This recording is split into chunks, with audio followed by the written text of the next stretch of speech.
વસંત પંચમી હિન્દુ સંસ્કૃતિમાં ખૂબ મહત્વનો તહેવાર છે। આ દિવસે માતા સરસ્વતીની પૂજા કરવામાં આવે છે, જે જ્ઞાન અને વિદ્યાની દેવી માનવામાં આવે છે। ચાણક્ય વિદ્યાલયમાં વસંત પંચમીનો ઉત્સવ ખૂબ આનંદભેર ઉજવાયો હતો। અંકલેશ્વરની ચાણક્ય વિદ્યાલયના બાળકો માટે ગત વસંત પંચમી નિમિત્તે ખાસ કાર્યક્રમ આયોજિત કરવામાં આવ્યો હતો। શિક્ષકો પીળા રંગના કપડાં પહેરીને આવ્યા, જે વસંત ઋતુનું પ્રતીક છે।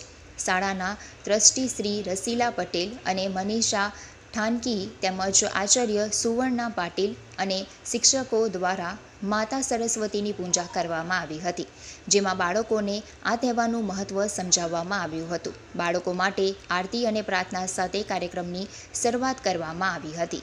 શિક્ષકોએ બાળકોને કથાનો અને ગીત દ્વારા માતા સરસ્વતી અને વસંત પંચમી વિશે સમજણ આપી હતી। બાળકોને પીળા પ્રસાદનું વિતરણ કરવામાં આવ્યું હતું। તેઓએ આનંદભેર ઉત્સવનો આનંદ માણ્યો હતો। આ ઉજવણી દ્વારા બાળકોમાં ભારતીય સંસ્કૃતિ પ્રત્યે પ્રેમ અને ભક્તિભાવ જાગૃત થયો હતો।